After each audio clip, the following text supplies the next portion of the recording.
same questions you've already been asked. Yep. You know this. You ready? Yeah. Okay, we are ready to get started. Again, as a reminder, if for some reason you need to leave during this press conference, please, when you close the door, do it very softly. At this time, we'll turn it over for questions, and remember we have mics on both sides, and state your name and affiliation. Hey, Coach. Steve Nissom, WEAR Pensacola. Last year at this time, you said that you had a lot of buy-in coming off the 11-win season. How has last season affected the buy-in of your group? Well, I think it's, I really feel good about this football team right now. I saw it in the off-season program. I saw it in spring ball, and now in summer workouts. The new NCAA rule allows us to go monitor the workouts, and we've done almost every workout this summer at 6 in the morning. And to be able to see our guys working the way they work, the way they've handled themselves, I've been very pleased with where we are. I thought we had a great spring. Kurt Roper did an outstanding job of installing our offense, and I think you credit Kurt and our offensive staff, but also our players. Our players are very receptive, and great to see our offensive kids smiling again and happy about football. And so that's been a really good part of it, but I think we've got great leadership on this football team. Unfortunately, last year, some of our team leaders, including Jeff Driscoll, we lost early in the year, and that's where we lost our way a little bit as a football team. Right here up front. Steve Schneider, WAP Baton Rouge. LSU is making a transition from a drop-back passer to quarterbacks that can run. Is that just the future of football, period? Well, I just think, Steve, as a defensive coach, sometimes you can't account for legs in a quarterback. And they're in our league, much like the National Football League, because of the front you're going to play against, plays are going to break down. You got to be able to create off-rhythm plays with your quarterback. And if you've got a statue, it's hard to do that.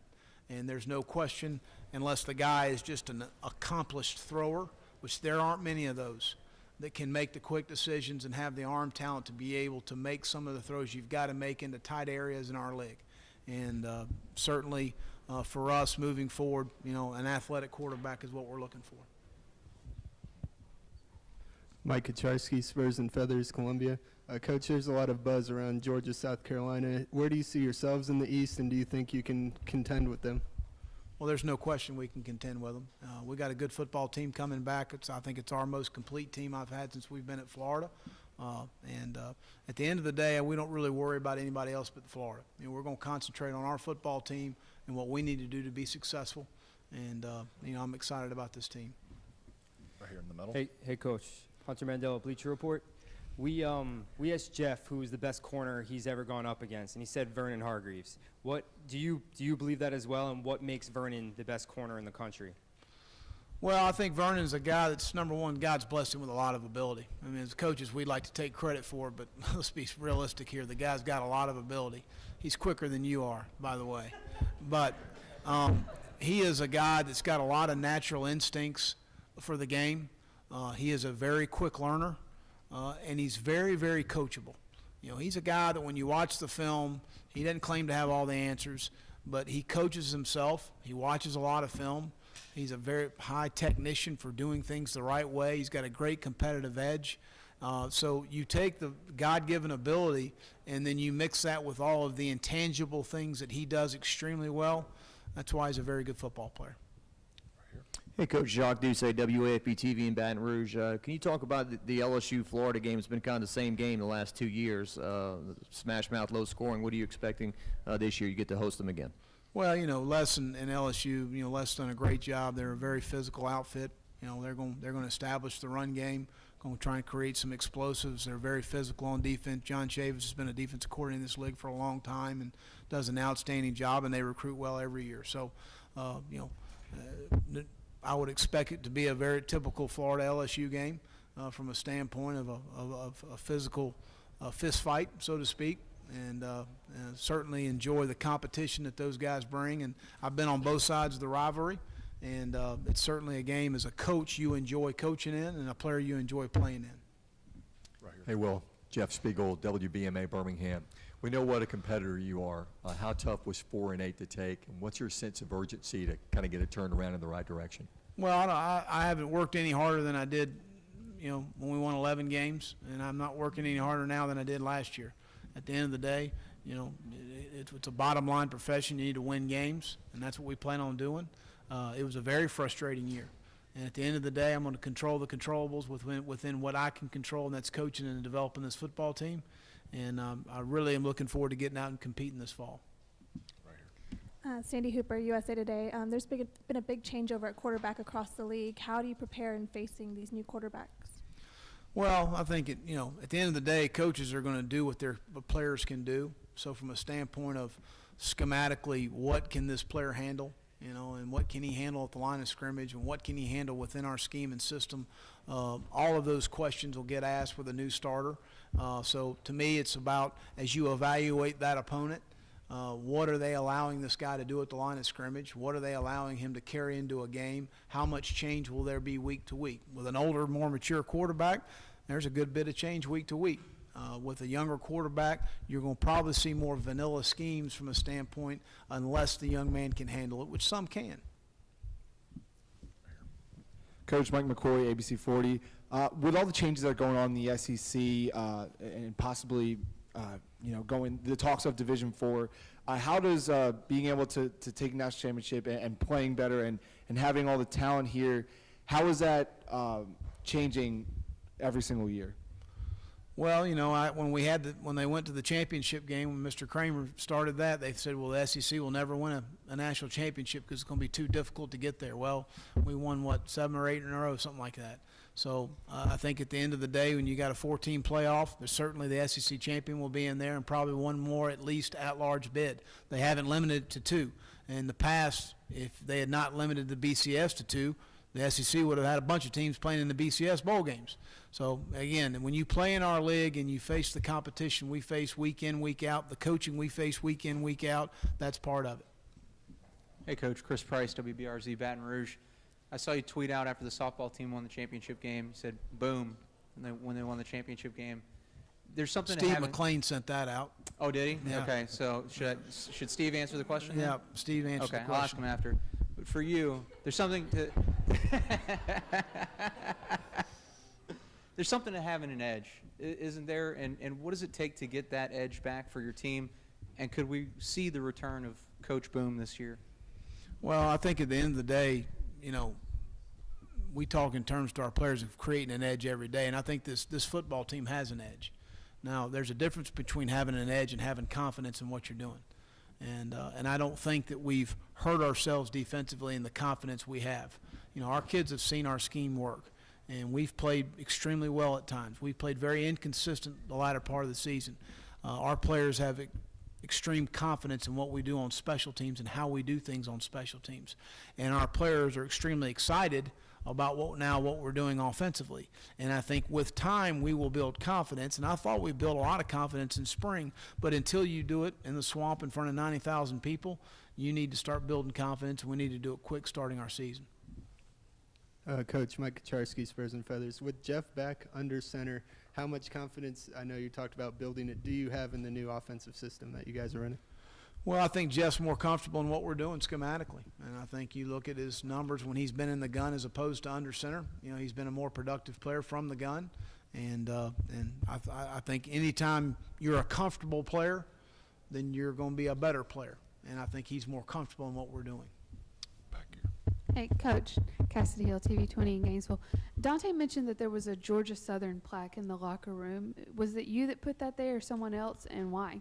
No, that was one of our, I think we've tried to bury last season starting the summer, but certainly have tried to use some motivators for our football team, throughout the off season. That was there. Will, your players didn't really want to talk much about Georgia Southern, trying to put it in the last year, but as a guy who was at Valdosta and has been at that level of football, are those games that should go away, or what's your opinion about that? No, I think you learn from it and it'll never go away. I mean, that's part of it. He's a competitor, and it just doesn't disappear. It's a very frustrating day, but it happened, and you move forward and you learn from it. And whether I've also won the national championship, and you learn from that too, and how you handled it, and what do you need to do to be successful. But as far as big schools playing schools like that, you're in favor of still doing that? Well, again, I think as far as scheduling concerned moving forward, and Jeremy and I have talked very briefly about that. Not totally for it from a standpoint of not necessarily that level. I don't want to play option teams. You know, just being honest with you. When you start all the cut blocking, our guys don't want to play that stuff, and that's just that's the facts of life. So that's the biggest issue with me was the option. All right, now moving forward, I would like to sit there and say that we wouldn't play 1AA teams. Now, is that realistic? You know, it's very difficult to schedule at a place like the University of Florida because a lot of people want to have a home and home, and we need to have 7 home games because we play a neutral site game in Jacksonville every year. So to sit there and say it's realistic that that's going to happen, probably not. But you know, if it were to happen, we'll see. You know, see what we can do. But it is difficult, and a lot of times in scheduling and the brief conversations Jeremy and I have had is, you know, here's scenario 1, 2, 3, 4, and 5. Which you like best, because this is the way it's going to be, and it's hard for us to be able to get some of those games. Coach, the NCAA has proposed limiting physical contact in practices maybe twice a week during the regular season. Your thoughts on that? Well, really, I briefed over the new legislation, and that really falls in line to what we already do. I mean, we don't do any live contact during the season anyways. We really only probably have 2 to 2.5 live scrimmages in fall camp.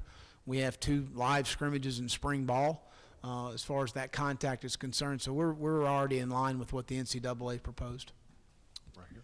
Will, Auburn had a couple of incidents this summer with guys getting in trouble with marijuana. I know you had some issues with that your first couple of years at Florida. How difficult was it to get a handle on that situation? How difficult is it to maintain a handle on it? Well, I think every day you're educating young people on making good choices and decisions.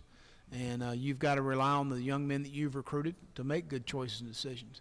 And at the end of the day, I tell our players all the time, you don't have to like the law, but you need to abide by it. And there's rules and regulations in every organization, every company, and you got to abide by the rules. And if you don't abide by the rules, there will be consequences for your actions. And as long as the players understand there's consequences, you try to deter them the best you can from those situations. One more question. Phil Burns, GTO News in Gainesville. Coach, Vernon and Dante, certainly guys that seem to be getting a lot of preseason buzz amongst everyone.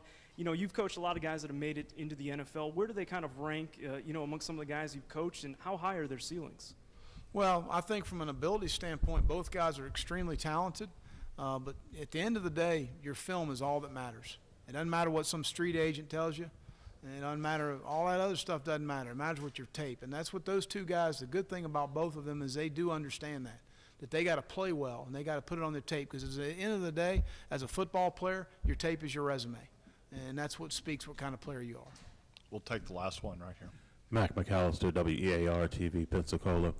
Just like in the NFL, they have a rookie symposium for the rookies that come in. You think they should have the same thing with schools all around the NCAA for the young kids that are coming in, and also the transfers? So the young, because it seems like the younger kids are the ones that always get in trouble and stuff, and maybe they should have something like that for these young kids that come in, and maybe it will lessen the problems that these kids get into. Well, sir, every institution that I've been at, Auburn University, University of Texas, Louisiana State, and at the University of Florida, all have freshman orientation. And we go over every rule and regulation within the organization. We have speakers that come in and talk to our players about making good choices and decisions. We have people that come in and talk about ranging subjects from addiction to treating the opposite sex. I mean, so every one of the schools that I've been at, and I can't speak for other schools, do that. And so at the end of the day, it's got to be a personal decision for the young man to make good decisions. And a lot of times, and what's frustrating for me a little bit in the recruiting process is the lack of, contact that we're able to have with the recruits. And yet I'm held responsible when the young man comes on campus, and I'm changing 17 years of habit that sometimes aren't very good, and sometimes it's hard to see in the recruiting process. So at the end of the day, all of the schools that I've been at do an outstanding job of a freshman orientation session to help young kids make better decisions. And sometimes those young men choose to make poor decisions because they don't understand the consequences at the time. But the places I've been do a very, very good job of that. Okay, thank you, Coach. Thanks.